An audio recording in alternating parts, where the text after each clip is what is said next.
May 7th, Thank you, Sergeant. 1945. The All right, war in next in Europe was line. hours from Yes. ending. Across America, from the Atlantic to the Pacific, preparations for celebration were already underway. Ticker tape was being gathered in New York. Church bells were being polished in small towns throughout the Midwest. Mothers and wives and sweethearts were planning parties for sons and husbands and lovers who would finally mercifully come home. But in a modest prisoner of war facility outside Colorado Springs, Colorado, something was happening that would challenge everything Americans thought they understood about victory, about redemption, about the simple transformative power of human kindness. Camp Commander Colonel William Patterson stood before 53 German women in the mess hall that morning. These were enemy prisoners captured during the final chaotic months of fighting in Europe. Radio operators, nurses, administrative clerks. Young women who had served the Wehrmacht, who had believed in their cause, who had worn the uniform of a regime that had brought unspeakable horror to the world. The colonel had gathered them to announce their impending repatriation. Transportation back to Germany would be arranged within 3 weeks. The war was over. They would go home. He expected relief, perhaps even joy. What happened instead would become one of the most extraordinary moments in the history of American military operations. 22 women stepped forward. Their faces showed months of internal struggle, of confusion, of a transformation so profound that it had shaken the very foundations of everything they had been taught to believe. They made an impossible request. They asked to stay in captivity rather than return to freedom in their homeland. Ottilie Bauer, known to everyone as Tilly, was among them. 21 years old, standing with her hands clasped in front of her, her voice steady despite the magnitude of what she was asking. Behind her stood Herta Schneider, a 31-year-old nurse from Nuremberg. Beside her, Eloise Becker, 26, a signals operator, whose hands still trembled when she thought about going back. 22 women, 22 enemy prisoners, begging to remain imprisoned in America rather than accept freedom in Germany. The colonel stared at them in disbelief. The American guards exchanged confused glances. Several of the German women who had chosen to return home looked at their former comrades with expressions that mixed pity and incomprehension. What could possibly transform enemy prisoners into people who preferred American captivity to German freedom? The answer lay not in grand political gestures or dramatic moments of conversion. It wasn't about ideology or patriotism or the complex geopolitics of a shattered continent. It was about something far simpler, something almost absurdly ordinary. It began with butter, real butter, creamy and golden, spread thick on mashed potatoes that steamed on metal trays in an American mess hall. Before we discover how something as mundane as butter could change the course of 53 lives, how a simple meal could shatter years of carefully constructed lies, how kindness could prove more powerful than any weapon, we need to go back. Back to a cold November afternoon 6 months earlier. Back to the moment when these women first arrived on American soil and confronted a reality that made no sense within the framework of everything they had been taught to believe. The story begins there, in that first impossible moment, when propaganda collided with truth and the collision was so violent, so complete, that it would alter the trajectory of lives forever. November 14th, 1944. The transport trucks rolled through the gates of Camp Carson just after 2 in the afternoon. The Colorado sky was that particular shade of blue you only find in the mountains, sharp and cold and impossibly vast. The wind came down from Pikes Peak with a bite that cut through the threadbare coats the women wore, wool that had been good quality once but was now worn thin by years of war and deprivation. Corporal Francine Sullivan stood near the entrance as the trucks came to a stop. She was 27, one of only 3 female guards assigned to the facility. The military had little experience with female prisoners of war. Everything about this situation was unprecedented, uncertain, delicate, in ways that made the command structure nervous. She watched as the women descended from the trucks, 53 of them, just ranging from 19 to 32. They moved with military discipline, backs straight, faces carefully blank. But their eyes told a different story. They darted nervously, taking in every detail of their surroundings, with the hypervigilance of people who expected the worst and were preparing for it. Most were thin, some alarmingly so. Their gray auxiliary uniforms hung loose on frames that had clearly known months of inadequate nutrition. Their skin had that particular pallor that comes from vitamin deficiencies. Their hair was dull brittle. These were young women who should have been in the prime of health and vigor. Instead, they looked worn, used up older than their years. Tilly stepped down from the second truck, clutching a small leather diary against her chest. It was one of the few personal possessions she had been allowed to keep. Inside were fragments of her life before the war, sketches of her sister, a pressed flower from her grandmother's garden, recipes her mother had written out in careful script, scattered thoughts about boys and music and dreams of becoming a teacher after Germany won the war. She had joined the Women's Auxiliary Corps in 1943. She was 18 then, idealistic, convinced she was contributing to her country's defense. Her father had been killed on the Eastern Front 6 months before she enlisted. Her mother needed her to stay home, but Tilly felt she owed something to her father's memory. Service seemed honorable, necessary, right? Now standing in the Colorado wind with her thin coat pulled tight against the mountain chill, she wasn't certain of anything anymore. The processing took most of the afternoon. The women were photographed, documented, issued new clothing to supplement their worn uniforms. Throughout the procedure, they remained silent, except when directly questioned, responding in clipped German, that the camp's translator, a German-American sergeant named Wilhelm Klein, converted to English for the records. But Francine noticed something odd. The women kept glancing toward a building on the far side of the compound. Their expressions held something that looked almost like fear mixed with confusion. Some seemed to be sniffing the air, trying to identify something they couldn't quite place. It was Sergeant Theodore Jackson who finally explained what they were reacting to. The Mississippi-born cook had been preparing the evening meal all afternoon. The smells from the mess hall kitchen had been drifting across the compound since noon. The scent of cooking meat, of baking bread, of real food being prepared in quantities that seemed impossible to women who had lived through years of German wartime rationing. Tilly stood in line during processing, trying to identify the aromas that contradicted everything she knew about America. Everything she had been taught, everything she believed.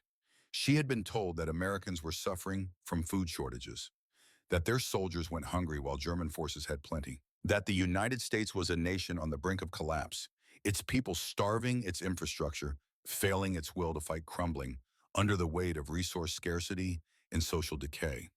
Yet the smells reaching her told a different story entirely, one that made no sense within the framework of everything she believed. Before arriving at Camp Carson, every woman in that compound had spent months or years absorbing a carefully constructed narrative about their American enemies. The propaganda had been thorough, consistent, repeated until it became indistinguishable from truth.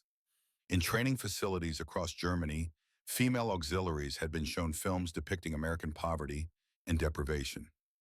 Newsreels of breadlines in major cities, photographs of empty store shelves, statistics about industrial collapse and agricultural failure. The presentations were professional, convincing, backed by what appeared to be authentic evidence. American soldiers, they were told, survived on minimal rations while fighting a war their citizens opposed. The American home front was supposedly characterized by food riots, desperate shortages of every basic necessity, social unrest on the verge of revolution. Meanwhile, Germany was portrayed as a nation of plenties, blessed with superior organization and resources that would ensure ultimate victory. Tilly remembered her training in Stuttgart with uncomfortable clarity. The instructors had been persuasive. They had shown film of American children with hollow eyes, of mothers fighting over bread, of cities in decay and despair. And Tilly had believed it. Why wouldn't she? Information in wartime Germany was tightly controlled. Alternative viewpoints simply didn't exist in any accessible form. When Wilhelmine Hoffman called Mina had joined the Auxiliary Corps, at 28, she had done so partly from patriotic duty, but also from practical necessity. The Corps offered regular meals at a time when civilian rations were becoming increasingly sparse. But she had been assured that the shortages were temporary, strategic necessities. Germany was simply redirecting its abundant resources toward final victory. Once the war was won, prosperity would return. What none of them had been told, what they couldn't have known, was that their own experience of growing hunger in Germany was far closer to the truth of the war than any of the propaganda they had consumed. By 1944, German civilian rations had been cut repeatedly. Butter had become a rare luxury. Fresh meat appeared sporadically, if at all. Bread was made from increasingly creative substitutes as grain supplies dwindled. The women had noticed these changes, of course. They weren't blind, but they had attributed them to temporary wartime necessities, not to fundamental resource shortages in their own country. Now standing in an American prison camp and smelling food cooking in quantities she hadn't encountered in years, Tilly felt the first crack appear into the foundation of everything she thought she knew. The cognitive dissonance was almost physically painful. At 1800 hours, dinner was announced. The women filed into the mess hall with the rigid discipline that came from military training. But their eyes betrayed them. Wide, uncertain, fixed on the serving line with an intensity that spoke of desperate hunger barely held in check. The building was warm, actually warm, heated against the November cold in a way that German facilities had rarely managed in recent years. Long tables with attached benches filled the space. At the far end, a serving line had been set up where American kitchen staff waited with large serving implements. The smells were overwhelming, rich, complex, utterly impossible. Tilly moved through the line in a daze, holding her metal tray as instructed. Her hands shook slightly. She tried to control it, tried to maintain the dignity that had been drilled into her during training. Enemy or not, she was still a German auxiliary. She would not show weakness. She would not reveal desperation. Sergeant Jackson stood behind the serving counter. He was tall, with dark skin and gentle eyes that seemed to see more than most people did. He had been cooking in the military for 3 years, but these German women were unlike any group he had previously served. He could see it in the way they moved, the way they held themselves, the way their eyes tracked every motion of his serving spoon. He spooned a portion onto Tilly's tray without comment. Mashed potatoes, fluffy and white steam rising from them in the cool air. A mountain of them, more than Tilly had seen in a single serving in years. Then green beans, actually green. Not the gray-brown color of vegetables that had been boiled to death in institutional kitchens. These were bright, fresh-looking, cooked just enough to be tender. Then a piece of roasted chicken, actual meat with crispy golden skin. The kind of chicken Tilly remembered from childhood Sunday dinners before the war, before everything changed. The piece was generous, substantial, more protein than she had typically received in an entire day during her final months in Germany. And then Sergeant Jackson did something that Tilly would remember for the rest of her life. He added a pat of butter to the top of her mashed potatoes. Real butter, golden and solid, beginning to melt into the hot potatoes from the heat rising up. Not margarine, not some chemical substitute made from coal byproducts, not the ersatz spreads that had become standard in Germany. Real butter. Tilly stared at it. She couldn't help herself, couldn't maintain the facade of indifference. 3 years. It had been 3 years since she had seen real butter. The last time had been at her grandmother's house in Stuttgart in the autumn of 1942, before the shortages became severe, before everything good disappeared from German tables. She carried her tray to a table and sat with Herta and Gertrude Lang, called Trudy, a 23-year-old clerk from Munich, whose glasses sat crooked on her face, one arm repaired with wire. But Tilly couldn't take her eyes off the butter. It was melting now, creating golden rivulets that ran through the white potatoes like precious streams. Around her, the other women were having similar reactions. Some stared at their trays in silence, as if afraid that looking away would make the food disappear. Others whispered to each other in rapid German, their voices pitched high with confusion and disbelief. A few were already eating mechanically at first, then with increasing speed, as if afraid the food might be taken away before they could finish. Eloise Becker had tears streaming down her face as she ate. Whether from relief or shame or simple overwhelming emotion even, she couldn't have said. Tilly finally picked up her fork. The metal was cold in her hand. Solid, real. She scooped a small amount of mashed potatoes, making sure to get some of the melting butter. She lifted it to her mouth and paused for just a moment. Some part of her was reluctant to cross this threshold, to accept this gift, to acknowledge what it meant. Then she tasted it. The butter was rich and creamy, the way butter was supposed to be. The potatoes were smoothed properly, seasoned with salt and pepper. Not too much, just enough. The flavor was so intense after years of bland, inadequate food that it almost hurt, like looking at bright light and after too long in darkness. She closed her eyes, felt something break inside her chest, some carefully maintained wall between what she believed and what was real, some barrier between the propaganda and the truth. This wasn't starvation.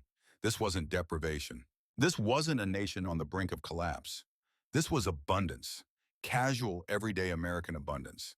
The kind of meal that was probably considered ordinary, unremarkable standard. Nothing special, just dinner. And it was better than anything Tilly had eaten in 3 years. Around the mess hall, the realization was spreading through the group like ripples across water. You could see it in their faces, in the way their expressions shifted from hunger to satisfaction, to confusion, to something approaching horror as the implications became clear. They had been lied to, completely, systematically, about America, about the war, about the fundamental nature of reality. If America wasn't starving, what else wasn't true?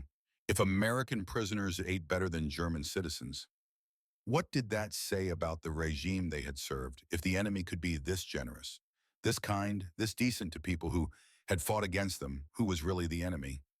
Tilly ate slowly, methodically, making each bite last. The chicken was tender, perfectly seasoned. The green beans had been cooked with what tasted like bacon, adding a smoky richness. The potatoes with their melting butter were like something from a dream, a memory of better times she had thought were lost forever.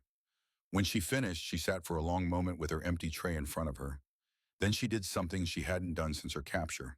Something she had sworn she wouldn't do. Something that felt like a betrayal and a relief all at once. She got up and went back to the serving line for seconds. Sergeant Jackson spooned another portion onto her plate without comment. No judgment, no surprise, no mockery. Just quiet acceptance of the fact that she was still hungry and he had food to give. He added another pat of butter to the fresh mound of potatoes, gestured toward the bread at the end of the line, indicating she should take extra if she wanted. Tilly returned to her table, ate the second helping more slowly than the first, and as she ate, she began to understand something profound and terrible. The propaganda hadn't just been wrong, it had been the opposite of truth, a complete inversion of reality. America wasn't starving while Germany thrived. Germany was starving while America thrived. German citizens were hungry, while German prisoners in America ate better than they ever had at home. That night in the barracks, Tilly took out her leather diary, opened it to a fresh page, stared at the blank paper for a long time, trying to find words adequate to what she had experienced. Finally, she wrote, "Today I tasted real butter for the first time in 3 years. It was on mashed potatoes served by an American cook in a prison camp in Colorado. And as it melted in my mouth, I realized something terrifying. Everything we were told was a lie." She paused, then added, "If they lied about American starvation, what else did they lie about? Who were we really serving, and what have we done?" The questions hung in the air of the cold barracks like ghosts, unanswerable, demanding acknowledgement, refusing to be ignored. Now, if you or your father served in World War II, especially if you encountered German prisoners of war in America, I want to hear your story. Drop it in the comments below. These stories matter. They connect us to a generation that understood something we're in danger of forgetting. In the next 40 minutes, you're going to discover how that single meal with butter and mashed potatoes became the catalyst for one of the most extraordinary transformations in military history. How American kindness proved more powerful than any weapon. How simple decency shattered years of propaganda. And how 22 women came to make a choice that shocked the world. This is a story about food, yes, but it's really about something deeper. About the power of truth, about what happens when reality contradicts everything you've been taught to believe. About the moment when carefully constructed lies collapse under the weight of simple, undeniable experience. This is the story of how butter changed history. But how did these 53 women end up in a prison camp in Colorado in the first place? How did young German auxiliaries scattered across Europe as their nation's military machine collapsed find themselves crossing an ocean to a continent most had only seen in propaganda films designed to make them fear and hate their enemies? The answer takes us back 3 months earlier to the chaos of the Western Front in the autumn of 1944. By September of that year, the Allied advance through France and Belgium had become unstoppable. What had begun on the beaches of Normandy in June was now rolling across the continent like an inexorable tide. German forces were in full retreat. Supply lines collapsed. Communication networks fragmented. Units that had been ordered to hold their positions found themselves surrounded, cut off, abandoned by a command structure that was itself disintegrating. The women who would eventually gather in Camp Carson had been scattered across dozens of different posts. Tilly had been stationed at a communications center outside Metz, monitoring radio frequencies and relaying messages between units that were increasingly desperate, increasingly fragmented. Herta had been working at a field hospital near the Belgian border, treating wounded soldiers with supplies that had dwindled to almost nothing. Their captures had come suddenly, not in dramatic firefights or heroic last stands, but in the confused scramble of a front that was simply evaporating. One moment they were at their posts, doing their jobs, maintaining the routines that military service demanded. The next American soldiers were at the door, weapons raised, orders being shouted in a language most of them barely understood. Surrender, hands up, no resistance. For Tilly, it happened on a Tuesday morning in mid-September. She and three other radio operators had been alone in their station. Their commanding officer had disappeared 2 days earlier, presumably fled. The Wehrmacht soldiers who were supposed to be guarding them had abandoned their posts the night before. When the American infantry arrived, the women were sitting at their desks, headphones on, still dutifully monitoring frequencies that had gone silent. The American sergeant who took them into custody looked almost embarrassed. These weren't hardened SS troops.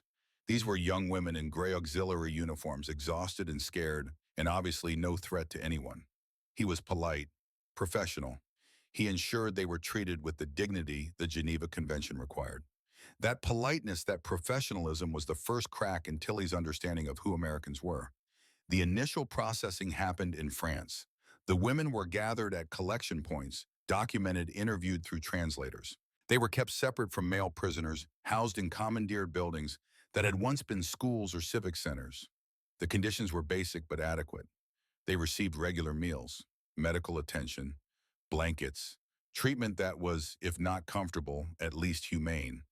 But they were still in Europe, still relatively close to Germany, still within a context that made sense. The decision to transport female prisoners to America came from higher up the command chain. The European theater was chaotic. Resources were stretched. Space in existing POW camps was at a premium, reserved primarily for captured combatants. The relatively small number of female auxiliaries presented a logistical problem that someone somewhere decided would be better solved by shipping them across the Atlantic to facilities in the United States. The ocean crossing took 3 weeks. Tilly had never been on a ship before. None of them had. The vessel was a converted cargo transport, cramped and uncomfortable but seaworthy. They sailed in November when the North Atlantic was at its most brutal. The crossing was rough. Many of the women were seasick for days. They huddled below deck in holds that had been hastily converted into dormitories, listening to the howl of wind and the crash of waves against steel. During those 3 weeks, conversations happened that would prove crucial to what came later. Confined together with nothing to do but wait, the women talked. They shared their stories, their fears, their growing doubts about the war and the regime they had served. Herta, older and more experienced, became a de facto leader. She had seen things in the field hospitals that had shaken her faith long before her capture. She had watched young men die from infections that could have been easily treated if they had adequate antibiotics. She had amputated limbs with insufficient anesthesia. She had read letters from families back home describing hunger and bombing and desperation, while being told by command that Germany was winning, that victory was inevitable, that sacrifice was temporary. She spoke quietly to the other women during those long days at sea, asked questions they had been afraid to ask themselves. If Germany was winning, why were supplies so scarce? If America was starving, why did the American soldiers who captured them look so healthy, so well equipped? If the enemy was barbaric, why had their treatment been correct, even kind? The questions planted seeds, doubts that would blossom into full crisis of faith once they reached American soil. They made landfall at Newport News, Virginia in early November. The sight of the American coastline was overwhelming. Even from the ship you could see it. The scale, the abundance, the sheer industrial might of a nation that was not whatever German propaganda claimed, on the verge of collapse. The port was massive. Ships of every size lined the docks. Cranes lifted cargo that seemed endless. Trucks moved in constant streams. And everywhere American workers, well-fed, well-clothed, moving with the casual confidence of people who had never known real want. From Virginia, they traveled by train to Colorado. That journey, too, became a revelation. They passed through cities that were intact, undamaged, through countryside that was productive, prosperous, through towns where people went about their business without the fear that had become the constant backdrop of German life. Mina sat by the window for hours watching America pass by. She had expected ruins, poverty, the physical evidence of a nation at war losing its grip. What she saw instead was abundance so casual it seemed almost obscene. Farmland stretching to the horizon, cattle grazing in fields, stores that appeared to be open operating, serving customers. The train stopped in small towns along the way. Sometimes local people would gather to stare at the prisoners. There was curiosity in their faces. Sometimes hostility. But more often than not, what Tilly saw in those American faces was pity. Not fear, not hatred. Pity. That more than anything was disturbing. Because pity implied that they were the ones to be pitied. That they were the victims. That something terrible had been done to them.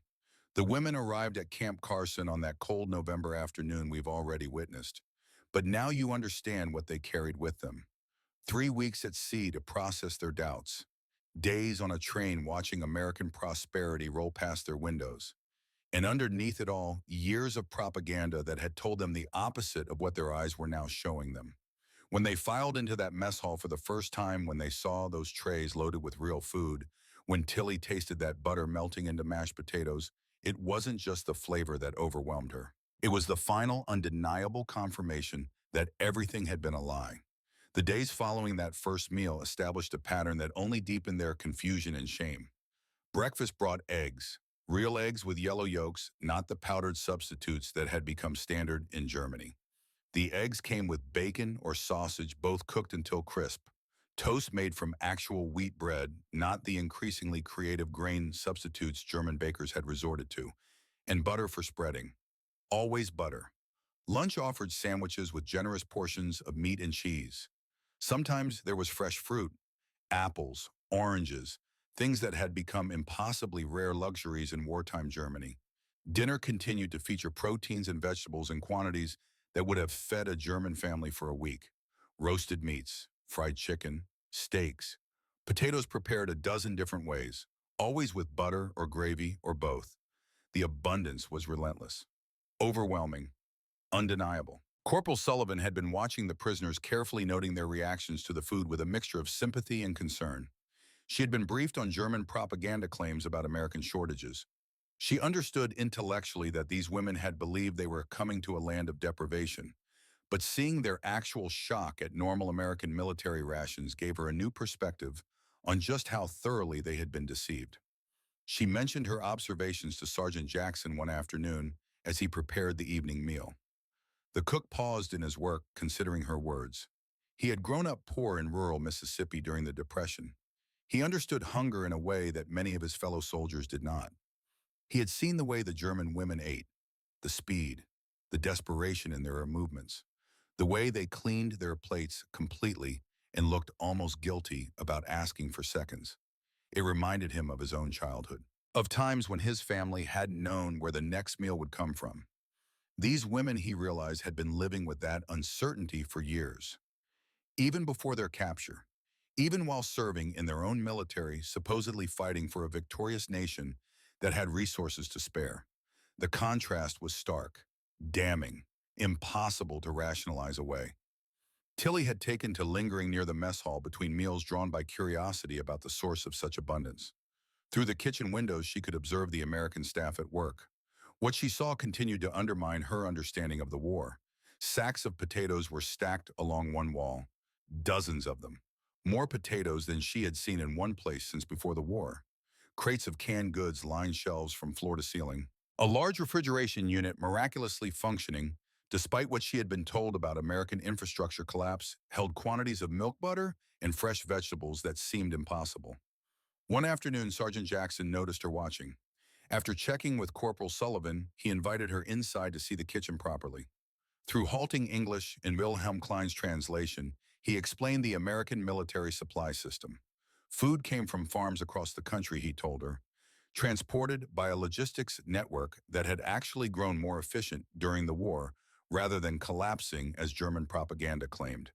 The abundance she saw was normal, expected, the baseline for feeding American soldiers, and by extension of the Geneva Convention prisoners in their custody. The realization of how thoroughly they had been deceived created a complex emotional storm within the German prisoners.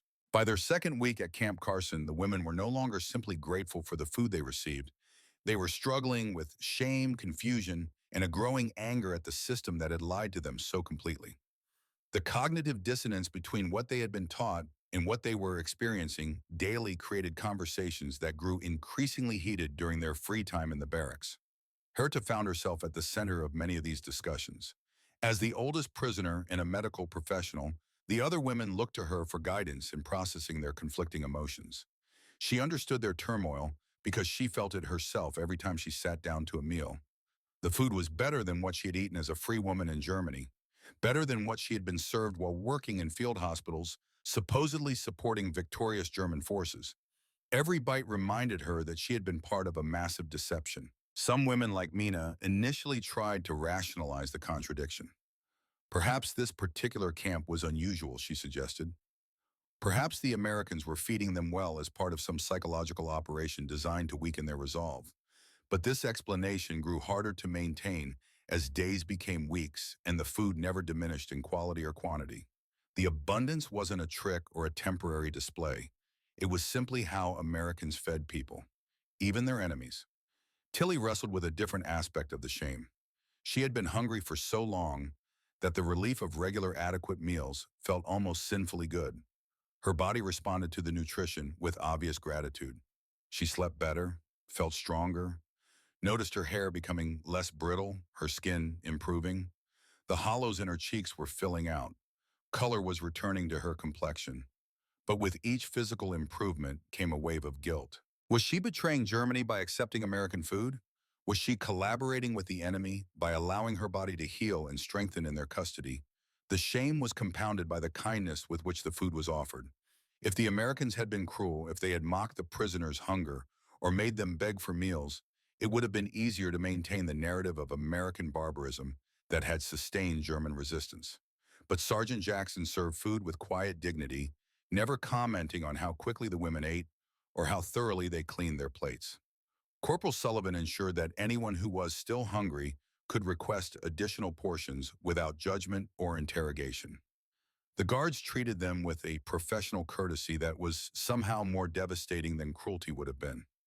One evening, Trudy tried to refuse seconds, her guilt overwhelming her hunger. She sat at the table with her clean plate visibly struggling with herself as other women returned to the serving line.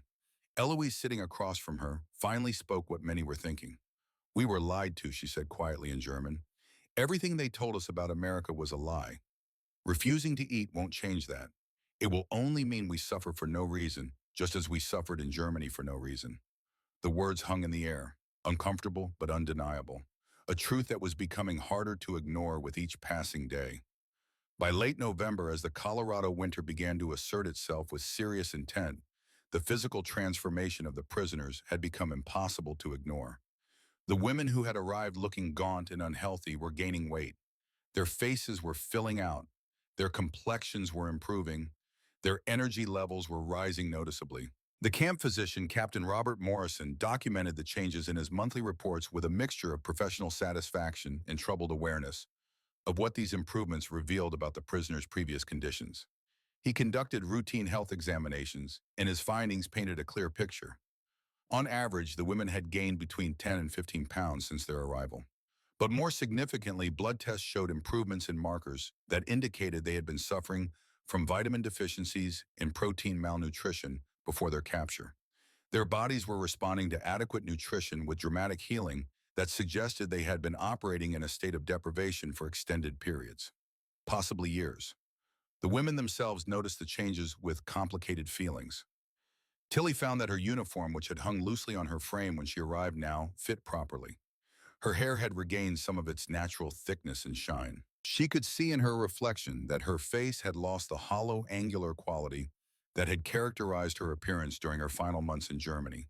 She should have felt pleased about looking healthier, but instead she felt a persistent guilt that intensified with each physical improvement. Because while she was growing stronger, healthier, more vital, her family back in Germany was still suffering, still hungry, still struggling with shortages that showed no signs of improving. The contrast between her improving condition and their deteriorating situation became a source of profound moral distress. Trudy articulated what many were thinking during a conversation in the barracks one cold evening. "We are healthier as prisoners than we were as free women serving our own country," she said quietly. "What does that say about everything we believed? What does it say about the government we served?" The question hung in the cold air, unanswerable but demanding acknowledgement. Mina had begun keeping careful notes about the changes she observed in herself and others, a habit born from her administrative training. She documented weight gains, improvements in skin and hair quality, increased energy levels, even changes in emotional states. Many women who had been depressed and listless upon arrival were now more active and engaged. Sleep quality had improved across the board. Minor health complaints that had plagued women for months or years had resolved themselves with proper nutrition. The evidence was overwhelming and undeniable, but the improvement in their physical condition created a new source of shame and confusion, because improvement meant acknowledging just how badly they had been suffering before, just how completely their own government had failed to provide for them while sending them to fight a war based on lies. December arrived with heavy snow that transformed Camp Carson into a landscape both beautiful and alien to the German prisoners. Most had never experienced mountain winters. The dramatic Colorado weather became another reminder of how far from home they truly were. But the approaching Christmas holiday created an atmosphere of complicated emotions throughout the compound. For many prisoners, this would be their first Christmas away from family, their first holiday celebrated in enemy captivity. And no one knew quite how to navigate the strange intersection of tradition, homesickness, and their current circumstances. Corporal Sullivan proposed organizing a modest Christmas celebration for the prisoners, understanding that depression and homesickness could pose serious morale and health problems during the holidays. She cleared the idea with Camp Command receiving permission to allow the women to create simple decorations and to organize an evening gathering on Christmas Eve. What she didn't tell the prisoners immediately was that Sergeant Jackson had been planning something special for the Christmas meal, something that would prove to be another turning point in their understanding of American intentions. The prisoners approached the holiday preparations with cautious interest. Tilly and several others volunteered to create decorations from available materials, cutting paper stars and chains from old newspapers and magazines. Herta organized a small group to practice German Christmas carols, thinking that music might help ease the homesickness that was becoming increasingly visible in the barracks. The activities provided welcome distraction from the uncertainty about their futures and the guilt many felt about being adequately fed while their families in Germany struggled. Christmas Eve arrived cold and clear, the Colorado sky brilliant with stars visible in the thin mountain air. The mess hall had been transformed as much as circumstances allowed. The paper decorations hung from rafters. Candles borrowed from the camp chapel provided warm light. The women gathered nervously, unsure what to expect from an American Christmas celebration. Then Sergeant Jackson and his kitchen staff began bringing out the Christmas meal, and the prisoners fell into stunned silence. The dinner exceeded anything they had experienced in their weeks at the camp. Roasted turkey, golden brown and steaming, emerged from the kitchen on large platters. Sweet potatoes topped with what appeared to be marshmallows created a dish none of the German women had ever seen before. Fresh rolls, still warm from the oven, were piled in baskets. Cranberry sauce gleamed red in serving bowls, green beans with slivered almonds, mashed potatoes with gravy, and for dessert, pumpkin pie. The abundance was overwhelming. Eloise began crying quietly before the meal even began, overwhelmed by the generosity being shown to them as prisoners on a holiday that should have been reserved for celebration among families and friends. Mina stared at the turkey as if unable to believe it was real. Even Herta, who had maintained careful emotional control since their arrival, felt her composure crack at the sight of such abundance being offered to enemy prisoners on what should have been the Americans' own special celebration. That Christmas dinner became a moment of profound transformation for many of the women, because it wasn't just food, it was a gesture of humanity that transcended nationality and politics and the artificial divisions that war created. It was Americans sharing their most important holiday meal with people who had until recently been trying to kill American soldiers. The kindness was almost unbearable, and it raised questions that would haunt them for months to come. If America could be this generous to enemies, this kind to people who had served a regime that had brought horror to the world, what did that say about American values? What did it say about the propaganda they had believed? What did it mean about the choice they would eventually have to make?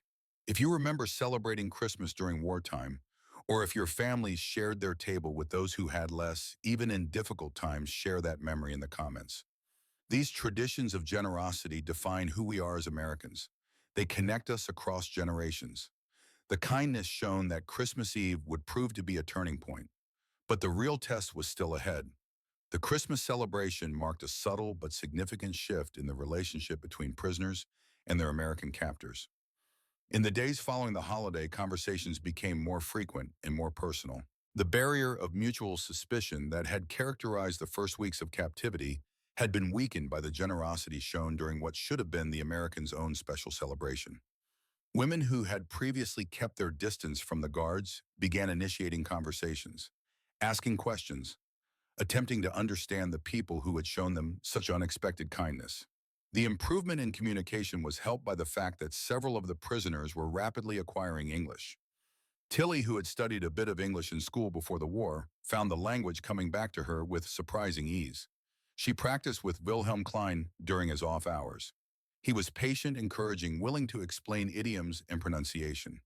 He seemed to genuinely enjoy teaching, seemed to take pleasure in watching her progress.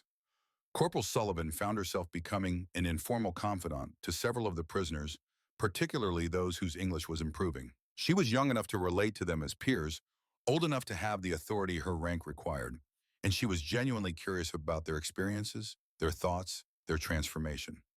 2 weeks after Christmas, in the first days of 1945, she was making her rounds through the compound when she encountered Herta sitting alone in the common room, staring at a letter she had received from Germany. The older woman's face showed signs of recent tears. Her hands trembled slightly as they held the thin paper. Sullivan hesitated before approaching, unsure whether her presence would be welcome or intrusive in what appeared to be a private moment of grief.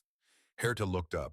After a moment's hesitation, she gestured for Sullivan to join her. The two women sat in silence for a few moments. Then Herta began to speak in careful, accented English. She had been practicing too. "My sister writes from Nuremberg," she said quietly. "She tells me they have no butter since 1942. No real butter for 3 years." She paused, struggling with both the language and the emotion. "She tells me their Christmas dinner was turnip soup and a small piece of bread. This was all they had for Christmas." Sullivan listened without interrupting as Herta continued, the words coming faster now, as if a dam had broken. "I have not told her what we eat here. How can I tell her? She will think I am lying or that I have become mad. Or worse, she will think I am collaborating with the enemy because I am grateful for food that should not exist if everything we were told about America was true." Herta's hands twisted the letter, creasing the thin paper. "I was a nurse, Corporal Sullivan.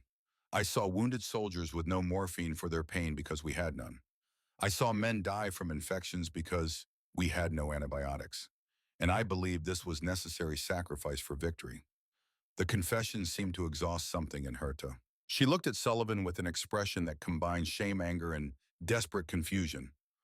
"Why do you feed us so well?" she asked. "We are your enemies. We serve the country that started this war. Why do you give us butter when my sister has none? Why do your prisoners eat better than my family?" Sullivan considered her response carefully, understanding that this moment required honesty rather than diplomatic platitudes. "Because feeding people properly is the right thing to do, regardless of who they are or what country they come from," she said finally. "And because we have enough to share. America isn't perfect, but we do have enough food. We always have." Herta absorbed this quietly, then asked the question that had been haunting her since her arrival. "Everything they told us about America was a lie, wasn't it? Everything about your country, collapsing, about your people, starving, about your soldiers having nothing. It was all lies." Sullivan nodded. "Yes, it was all lies." Herta closed her eyes briefly as if absorbing a physical blow, then opened them with an expression of grim determination. "Then what else was a lie? What else did they tell us that wasn't true?" The question hung between them. Heavy with implications, neither woman was quite ready to fully explore. By late November, the prisoners had been permitted to write letters home, subject to military censorship.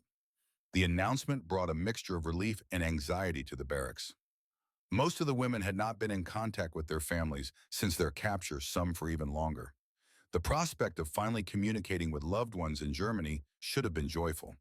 But instead, it created a new dilemma that kept many women awake at night, wrestling with impossible choices about truth and silence. Tilly sat at a wooden table in the common room with a single sheet of paper before her, a pencil in her hand, and absolutely no idea what to write. How could she tell her mother and sister in Stuttgart about her life in captivity without mentioning the food? But if she did mention the food, how could she possibly make them understand without sounding insane or seeming to have been brainwashed by American propaganda? The abundance she experienced daily at Camp Carson was so far beyond anything available in Germany that describing it accurately would make her letters sound like fantasy. She started several times, each attempt ending with the paper crumpled and discarded. "Dear Mother," she wrote, "I am safe and well treated. We receive adequate food." But adequate was a lie, a massive understatement that felt like a betrayal of the truth she had discovered. "Dear Mother, I am safe. The Americans feed us butter and fresh meat daily."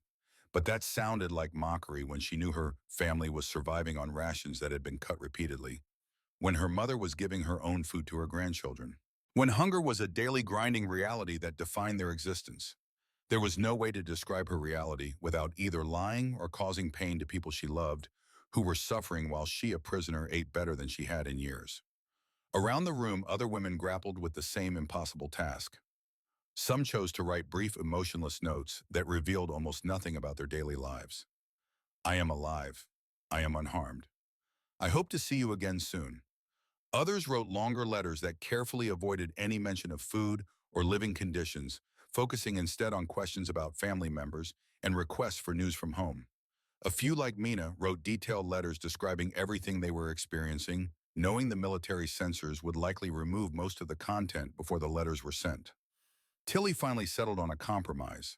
She wrote a letter that was honest but vague, describing adequate treatment without specifics. But separately in her leather diary, she began documenting everything in detail. She wrote about the butter, the fresh milk, the quantities of meat and vegetables. She described Sergeant Jackson's kitchen and Corporal Sullivan's kindness. She documented her own shame and confusion. Someday, she told herself, this record might matter. Someday someone might need to know the truth about what they had experienced, about the lies they had believed and the reality they had discovered. The women wrote their letters in late November. They sent them off not knowing when or if replies would come. 3 months passed. Winter deepened into the harshest cold the women had ever experienced. The Colorado mountains were buried under snow. The camp became an isolated world, cut off and self-contained. Life fell into a rhythm of meals and work assignments and evening conversations in the barracks. The women's English improved. Their health continued to strengthen. And always underneath everything, the questions festered. What did it mean that they were thriving in captivity while their families suffered in freedom? Then in late February, the mail call brought a particularly large delivery of letters from Germany. The atmosphere in the barracks that evening was heavy with grief and guilt. The letters painted a picture of a country in collapse, of cities reduced to rubble, of families scattered or destroyed, and most persistently of hunger that had become the defining reality of civilian life in Germany. The women read their letters in silence, each absorbing news that made their own circumstances feel increasingly surreal and wrong. Tilly received a letter from her sister that she read 3 times, trying to comprehend words that seemed impossible. Her sister described how their mother had given her own food portions to the children, how she had grown weak and thin from sacrificing her meals. The family's ration cards provided barely enough to survive, and even those meager allotments were often unavailable because supply chains had broken down completely. Her sister wrote about neighbors who had died from starvation-related illnesses, about children with swollen bellies and blank eyes, about the desperate search for anything edible that had become the central focus of daily life. And then near the end of the letter, a single line that made Tilly's hands shake as she held the paper. "Grandmother died in December. The doctor said her heart gave out, but we know it was hunger. She was giving her food to the children too." Across the barracks, similar scenes were unfolding as women absorbed news from their families.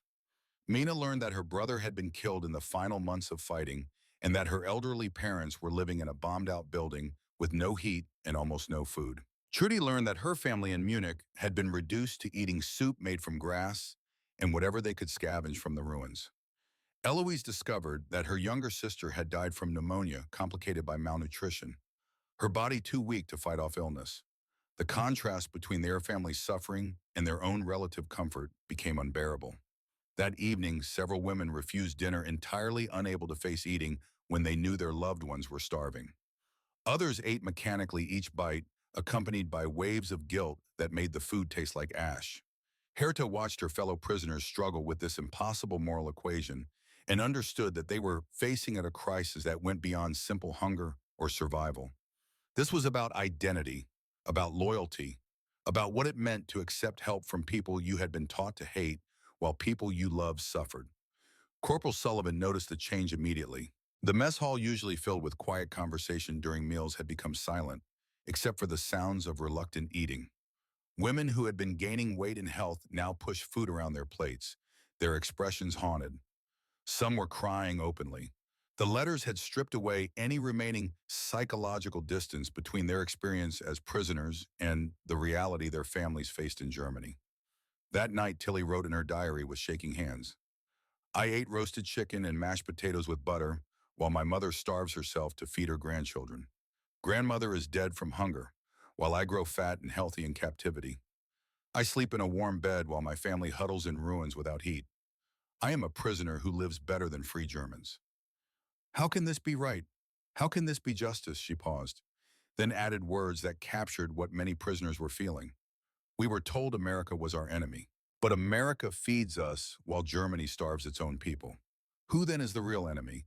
And what does that make us for having served them?" The crisis triggered by the letters from Germany led to intense debates among the prisoners about their moral obligations and the meaning of their situation. In the evenings, groups gathered in the barracks to discuss questions that had no easy answers. Should they refuse to eat in solidarity with their starving families? Should they be grateful for adequate food or ashamed of having it while Germans suffered? Did accepting American generosity constitute betrayal of their country, or was it simply survival? Tilly found herself at the center of many of these discussions. Her intelligence and thoughtfulness made her a natural voice in the debates. She argued that refusing to eat accomplished nothing except making themselves suffer pointlessly. Their hunger in Colorado would not feed families in Germany. Their declining health would not improve conditions in Stuttgart or Munich or Berlin.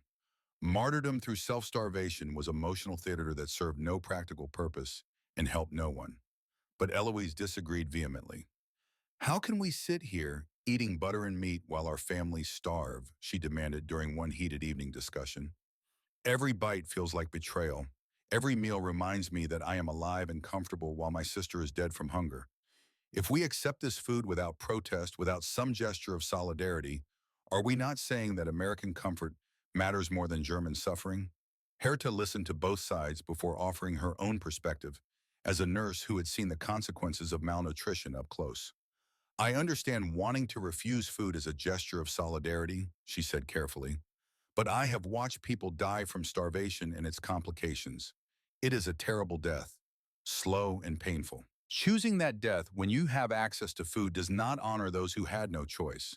It wastes the life you still have." The debate continued for hours with different women articulating different positions based on their own experiences and values. Some argued that they should eat and maintain their health precisely because they might eventually return to Germany, where they could help with reconstruction. Others felt that accepting American generosity while Germans starved was a form of collaboration that stained their honor. A few suggested that their situation was so morally complicated that there were no clear right answers, only choices that each woman had to make for herself. Mina proposed a different approach entirely. Instead of refusing to eat or accepting food with guilt, she suggested they should bear witness to what they were experiencing. They should document the truth about American abundance and German lies. They should preserve evidence that might someday help other Germans understand how thoroughly they had been deceived. Suffering through unnecessary hunger would not accomplish this, but surviving to tell the truth might. Tilly found this argument compelling. "So we were lied to about everything," she said. The least we can do is preserve the truth for those who come after us. If we die from refusing food, we take that truth with us. If we survive, we can testify to what we learn. The discussion ended without full consensus. But most women agreed that purposeful starvation served no one's interests. They would eat, they would live, and they would remember. Now, if you've ever questioned what you were told by those in power, if you've ever had a moment where everything you believed was challenged by simple, undeniable truth, you understand what these women felt. Share your story in the comments below. These moments of awakening matter. They connect us across generations. A few days after the intense debates in the barracks, Tilly approached Sergeant Jackson during kitchen cleanup. She hoped to understand the perspective of the man whose generosity had become the focal point of so much prisoner guilt and confusion. Through a mixture of her improving English and Wilhelm Klein's translation assistance, she asked him directly why he fed them so well when their own families in Germany were starving. Did he not feel that they deserved to suffer as their families suffered? Sergeant Jackson paused in his work, considering the question with the seriousness it deserved. He gestured for Tilly to sit at one of the mess hall tables. He joined her, his large hands folded on the scarred wooden surface. When he spoke, his voice was quiet but firm, carrying the weight of personal experience that gave his words authority beyond his rank. I grew up poor, he began. Real poor. Not just wartime shortages, but depression, poverty, where we didn't know if we'd eat from one day to the next. He described his childhood in rural Mississippi, the constant hunger that had been his companion through his early years, the shame that came with being the kid whose stomach growled in school, whose clothes were too thin for winter, whose family was known throughout the county as people who had nothing. His mother, he explained, had performed miracles of creativity to feed 7 children on almost nothing. She had foraged for wild greens, trapped small animals, traded labor for food, somehow kept her children alive through years when many families lost members to starvation and disease. And through all of that, he said, she taught us that hungry people deserve to eat regardless of who they were or why they were hungry. Hunger isn't something people earn or deserve. It's just suffering. And easing suffering when you can is what decent people do. He looked at Tilly directly, his dark eyes serious. You ask me if you deserve to suffer because your families are suffering back in Germany. I say suffering isn't something anyone deserves. And adding your suffering to theirs doesn't reduce the total amount of suffering in the world. It just means more people are hurting. He paused. I can't feed your families in Germany. I wish I could, but I can't. What I can do is feed you right here, right now. And that's what I'm going to keep doing. Tilly felt tears welling up, moved by the simple moral clarity of his position. But we are your enemies, she said quietly. We served Germany. We were part of the war against America. Jackson shrugged. You're people who need food, and I have food to give. That's all that matters in my kitchen. Whatever happened before you got here, whatever you did or didn't do in the war, none of that changes the fact that you're hungry and I can feed you. His philosophy was simple but profound, and it cut through all the complicated moral debates that had consumed the prisoners for days. In that moment, Tilly understood something she would carry for the rest of her life. American kindness wasn't weakness. It wasn't naivety. It was strength. The kind of strength that could afford to be generous because it came from values that didn't change based on who was receiving kindness. And that understanding would be tested in ways she couldn't yet imagine. Because in just 3 months on a spring morning that should have brought joy to the entire world, Tilly and 21 other women would make a choice that would shock everyone who witnessed it. The winter months passed slowly at Camp Carson. March brought the first hints of spring to the Colorado mountains. Snow began to melt. The air lost some of its brutal edge, and with the changing season came news from Europe that made it clear the war was entering its final phase. By April, even the most optimistic German supporters understood that defeat was inevitable. The radio reports that filtered through the camp described Allied forces closing in from all sides. Berlin was under siege. The Nazi leadership was in chaos. It was only a matter of time. The women at Camp Carson listened to these reports with complicated emotions. Part of them wanted Germany to fight on to somehow achieve the impossible victory they had once believed was certain. But another part, the part that had been growing stronger with each meal, with each act of American kindness, wondered if surrender might not be a mercy, an end to the suffering. a chance to rebuild something better from the ruins. On the morning of May 8, 1945, Colonel Patterson called a General Assembly. All prisoners were to report to the mess hall at 1000 hours. No exceptions. The women gathered with nervous anticipation. They knew something significant was happening. You could feel it in the air, in the way the guards moved, in the unusual solemnity of the American personnel. Colonel Patterson stood at the front of the hall, his expression grave but not unkind. Wilhelm Klein stood beside him, ready to translate. Ladies, the colonel began, I have news from Europe. The room went absolutely silent. At 0241 hours this morning, German High Command signed an unconditional surrender to Allied forces. The war in Europe is over. Germany has been defeated. The words hung in the air. Some of the women began to cry. Others sat in stunned silence. A few nodded as if confirming something they had already known in their hearts. Tilly felt numb. She had known this was coming. They all had. But hearing it spoken aloud made it real in a way that mere anticipation never could. The colonel continued, under the terms of surrender and in accordance with the Geneva Convention arrangements will be made for your repatriation to Germany. Transportation will be organized within the next 3 to 4 weeks. You will be processed through displaced persons camps in Europe before being released to return to your homes or to whatever remains of them in occupied Germany. He paused, his eyes moving across the assembled women. I want you to know that during your time here, you have conducted yourselves with dignity. You have worked hard. You have caused no trouble. The staff here has spoken highly of your cooperation. Whatever happened before you came here, whatever uniform you once wore, you have earned our respect. The International Red Cross will assist in locating family members for those who have lost contact. Medical examinations will be conducted before departure. You will be provided with appropriate clothing and basic supplies for the journey. Are there any questions? Silence. Then Tilly stood up. Her legs were shaking, but her voice was steady when she spoke in careful English. Colonel Patterson, may I speak for some of us? The colonel looked surprised but gestured for her to continue. Tilly looked around at her fellow prisoners. She caught Herta's eye. The older woman nodded encouragingly. Eloise was gripping the edge of the table, her knuckles white. Mina's face was pale but determined. Some of us have been discussing our situation, Tilly said, her accent thick, but her words clear. We wish to ask if there might be alternatives to immediate repatriation. The room erupted in shocked murmurs. The colonel held up his hand for silence. I'm not sure I understand, he said carefully. You wish to delay your return? Tilly took a deep breath. Not delay, sir. Some of us wish to ask if there might be a way to remain. Here, in America. The words fell into the room like stones into still water, creating ripples of shock and confusion. Colonel Patterson stared at her. The American guards exchanged bewildered glances. Several of the German women who had been planning to return home looked at Tilly as if she had lost her mind. Slowly, one by one, other women stood up. Herta rose to her full height, her nurse's posture straight and proud. Then Eloise, tears streaming down her face. Then Mina.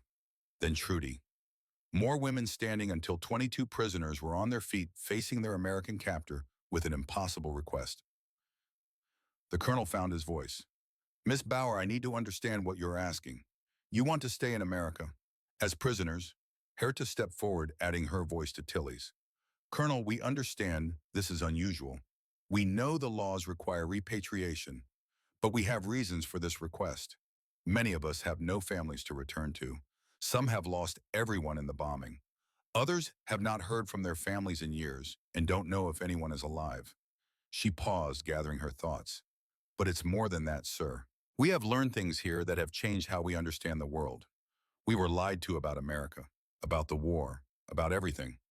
Going back to Germany means returning to a country that no longer reflects what we thought we were serving. It means returning to starvation after months of adequate food.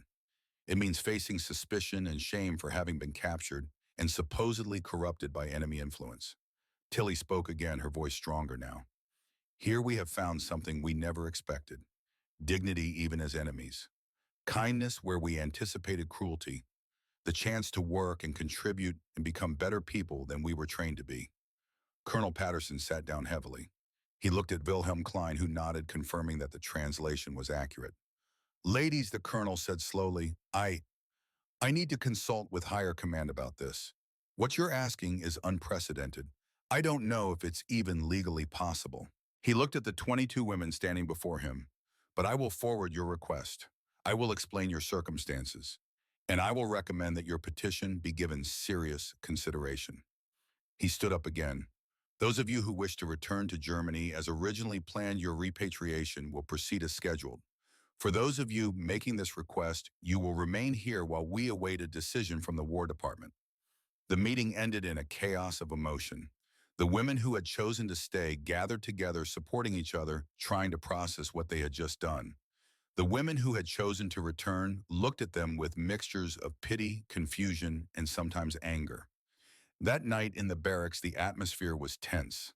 The 31 women who had returned to Germany kept to themselves, preparing for a journey they now faced with mixed feelings. The 22 who had asked to stay huddled together, wondering if they had just made the biggest mistake of their lives. Tilly couldn't sleep. She lay in her bunk staring at the ceiling, thinking about her mother and sister in Stuttgart. Would they understand? Would they think she had betrayed them, betrayed Germany? But then she remembered the butter melting into mashed potatoes. She remembered Sergeant Jackson's kindness, Corporal Sullivan's patience, the Christmas turkey, the simple, overwhelming truth that America had shown her about abundance and generosity and human decency. She reached for her diary in the darkness. By the dim light from the window, she wrote, "Today we asked to stay in the country that was supposed to be our enemy. I don't know if they will let us. I don't know if we made the right choice. But I know this: I would rather face an uncertain future based on truth than return to a certain future based on lies." The wait was agonizing. 10 days. 10 days of uncertainty while the War Department deliberated. 10 days of awkward meals where women who had been comrades now sat at separate tables. 10 days of wondering and hoping and fearing. The American staff treated them with extraordinary care during this period. Sergeant Jackson made sure the food remained excellent. Corporal Sullivan checked in on the 22, regularly offering reassurance without making promises she couldn't keep. Wilhelm Klein helped Tilly and several others draft proper written statements explaining their request. They needed to articulate their reasons clearly, formally, for the bureaucrats who would decide their fate. On the 11th day, Colonel Patterson called another assembly. The 22 women filed in, their faces showing the strain of waiting. The colonel held a telegram. His expression was carefully neutral. "Ladies, the War Department has made their decision." The room held its breath. "They will not prevent the immediate repatriation of any prisoner who wishes to return to Germany. However, given the unusual circumstances and the ongoing chaos in occupied Germany, those who wish to remain may be reclassified as displaced persons rather than prisoners of war." Hope flickered in Tilly's chest. This classification will allow you to apply for sponsors and potentially for immigration status. However, it also means you will no longer be guaranteed housing and support at this military facility. You will need to find civilian sponsors, employment, housing. You will need to build lives as displaced persons in America. He looked at each of them in turn. This will not be easy. Many communities will not welcome former enemy nationals. You will face suspicion, hostility, and discrimination. You will need to work hard to prove yourselves worthy of the chance you're being given. But if you choose to accept these terms, America will give you that chance. Tilly felt tears running down her face. Herta was openly weeping. Eloise was shaking with relief. Of the 22 who had originally stood up, 9 ultimately chose to accept the challenge of building new lives in America. 13 decided the uncertainty was too great and opted for repatriation despite knowing the hardships they would face in Germany. The 31 women who had never wavered in their desire to return home prepared for departure with dignity. Several came to the 9 who were staying to say goodbye. There were no hard feelings, not really, just different choices made by people trying to navigate an impossible situation. On June 20th, the departures began. The 31 women who had chosen to return to Germany stood in formation one last time, but their military bearing had softened over the months. They carried letters from American soldiers, photographs from their time at the camp, small gifts that had been given to them by guards and staff. More importantly, they carried a different understanding of what America represented, a truth that contradicted years of propaganda and that they were determined to share with other Germans. Herta, who had ultimately chosen to stay, embraced several of the departing women. "You will tell them the truth," she said in German. "You will tell them what we learned here." One of the departing women nodded. "We will. They need to know." Germany needs to know. The trucks rolled out of Camp Carson carrying women who would return to a defeated, devastated nation. But they would return as carriers of a kind of reconciliation. They had experienced American values firsthand. They knew what was possible when former enemies treated each other with dignity. For the 9 who stayed, the real work was just beginning. Finding sponsors proved easier than anyone had expected. Local families and organizations moved by the women's story and their obvious sincerity stepped forward to offer support. A rancher family outside Colorado Springs offered to sponsor Tilly, providing housing while she sought employment as a translator. Her English was now fluent enough for professional work. The local hospital arranged for Herta to continue her medical training under supervision, with plans to help her obtain American nursing certification. Other sponsors emerged from church groups and community organizations that saw the women's integration as an opportunity to demonstrate American values of second chances and redemption. The 9 women scattered across Colorado and neighboring states, each beginning the long, difficult process of building new lives from nothing. But they carried with them the lessons learned in those months at Camp Carson. Lessons about kindness and truth and the power of simple decency to transform hearts. 25 years later, on a crisp autumn afternoon in 1970, Ottilie Bauer Henderson stood in a university lecture hall in Denver, Colorado. She was 46 years old now, an American citizen, mother of 3 children who had never known hunger, grandmother to 2 babies who would grow up in prosperity their Oma could never have imagined in her youth. Her career as a translator for the State Department had been successful, respected. She had worked on diplomatic missions, helped rebuild relationships between America and Germany, served as a bridge between the country of her birth and the country of her choice. But today she was here for a different purpose. The University of Denver had invited her to speak about her experiences as a German prisoner of war and her subsequent life as an American immigrant. It was part of a lecture series on World War II, on reconciliation, on the paths that led from enmity to friendship. The lecture hall was full. Students, faculty, veterans, some people from the community who had heard about the talk and wanted to attend.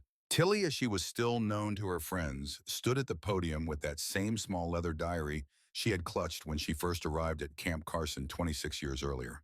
She began by describing that first meal in the mess hall, the moment when she had seen real butter melting into mashed potatoes and had felt the foundations of her worldview begin to crack. The butter was just butter, she told the audience, but it represented something far larger.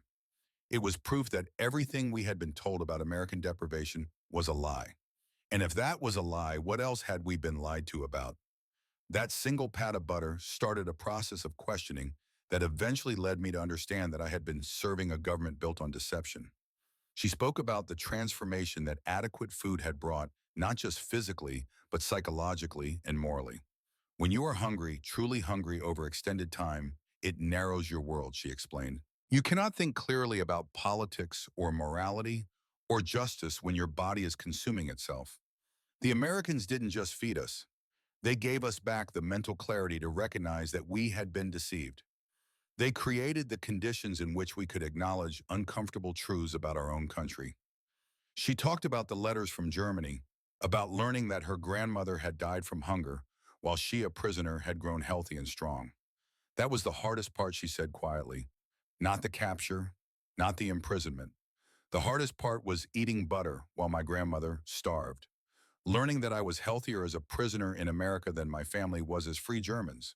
She described the debates in the barracks about whether to eat, about guilt and loyalty and the meaning of survival. We had to decide who we wanted to be. Were we going to let guilt destroy us? Or were we going to accept the gift we had been given and use it to become better people? She spoke about Sergeant Jackson's philosophy of feeding people, because hunger was suffering, not because they deserved kindness. He taught me something profound about American values, Tilly said. It's not about whether someone deserves help. It's about having the abundance and the moral confidence to help anyway. That's real strength. That's what made me want to become an American. She talked about the impossible choice on May 8, 1945, about standing up in front of the colonel and asking to stay. We asked to remain prisoners rather than accept freedom because we had discovered that freedom without truth is just another kind of prison. We had been free in Germany, but we had been enslaved by lies. In America, even as prisoners, we had been set free by truth. She held up the small leather diary. Its pages were yellowed with age, but its contents were preserved. In these pages, I documented everything. The butter, the fresh milk, the kindness of Sergeant Jackson and Corporal Sullivan, my confusion, my shame, my gradual understanding that enemies could become friends. She opened the diary to a page marked with a faded ribbon, read aloud in a voice that still carried traces of her German accent even after 25 years of speaking English. November 14th, 1944. Today, I tasted real butter for the first time in 3 years. It was on mashed potatoes served by an American cook in a prison camp in Colorado. And as it melted in my mouth, I realized something terrifying. Everything we were told was a lie. She looked up at the young faces before her, students who had been born after the war, who had grown up in prosperity, who couldn't imagine the hunger and deprivation that had defined her youth. The remarkable thing about America, she said slowly, is not that it is perfect, because it isn't. No country is. The remarkable thing is that it gave me the freedom to discover truth, to change my mind, to become someone different than who I was trained to be. She paused, letting the words sink in. That freedom began with butter and mashed potatoes, with the simple act of feeding hungry people adequately regardless of who they were or what they had done. Tilly glanced at the back of the room. Sitting there, distinguished by age but still recognizable, was Corporal Sullivan. Now Francine Sullivan Thompson, retired. She had come to hear Tilly speak. Beside her sat a tall black man with silver hair. Sergeant Jackson, also retired, who had traveled from Mississippi to be here. Tilly smiled at them. They smiled back. 25 years of friendship built on a foundation of butter and kindness. She turned back to the audience. I want to end with this. Some of you will leave this room and forget what I've said. Some will remember it as an interesting historical anecdote. But I hope a few of you will understand the deeper truth. What happened to me at Camp Carson wasn't just about food. It was about the power of simple decency to overcome hatred, the power of truth to destroy propaganda, the power of kindness to transform enemies into friends. Those American soldiers didn't have to treat us well. They could have been cruel. They could have been merely correct according to the Geneva Convention. But they chose kindness. They chose generosity. They chose to see us as people rather than as enemies. And that choice changed my life, changed the lives of every woman in that camp, whether she stayed in America or returned to Germany. Because we all learned that the values we had been taught to hate, the American values of individual dignity and human decency, were real. They weren't propaganda. They weren't lies. They were lived truths. She closed the diary gently. That's what I want you to remember. That's what I want you to carry forward. In a world that often chooses cruelty, choose kindness. In a world that often embraces lies, choose truth. In a world that often breeds hatred, choose understanding. Because a single act of decency, something as simple as adding butter to a plate of mashed potatoes, can change the world. The audience erupted in applause. Tilly stood at the podium, tears streaming down her face, thinking about her grandmother, who had died from hunger, about her mother who had survived the war and had eventually forgiven her daughter for staying in America, about the children she had raised to be proud Americans who also understood their German heritage. After the lecture, she met with Corporal Sullivan and Sergeant Jackson. They embraced like the old friends they had become. You changed our lives too, Francine said. You and the others. You reminded us why we were fighting, not just to defeat an enemy, but to defend values worth preserving. Sergeant Jackson nodded. Your grandmother would be proud, Tilly. Not because you became an American, but because you survived, because you told the truth, because you made something good come from all that suffering. Tilly wiped her eyes. She would be 84 years old before she died in 2008, having lived long enough to see Germany and America as close allies, long enough to see the European Union, long enough to see her grandchildren and great-grandchildren grow up in a world where the hatreds that had defined her youth seemed like ancient history.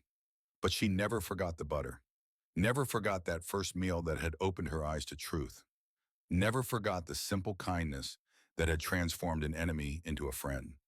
In her final years, she would often tell the story to anyone who would listen, to her great-grandchildren who found it hard to believe that Oma had once been considered an enemy of America, to students who interviewed her for school projects, to historians documenting the experiences of German prisoners of war. And she always ended the story the same way. Remember this, she would say, hatred is taught, propaganda is constructed, enmity is created by those who benefit from division. But kindness is a choice. Truth is powerful. And sometimes the most revolutionary, act is simply feeding people well and treating them with dignity. That's what America taught me. That's what I've tried to live ever since. And that's what I hope you'll carry forward into whatever future you build. Because the world needs more butter and mashed potatoes, more generosity, more truth, more kindness that transcends borders and politics and all the artificial divisions that keep us apart. The world needs more people willing to choose decency even toward their enemies, especially toward their enemies. That's how you change the world. One pat of butter at a time. Now I want to hear from you. What traditional American values do you think are most important to preserve today? What acts of kindness have you witnessed that transcended division? Share your thoughts in the comments. Let's keep this conversation going. Because these stories, these values, they matter. They connect us to the greatest generation. They remind us of who we can be at our best. And they show us that sometimes the most powerful weapon isn't a weapon at all. It's a simple act of human decency. A meal shared, a kindness given, a truth revealed. That's the America Tilly discovered in 1944. That's the America we need to remember today. That's the story of how butter changed history.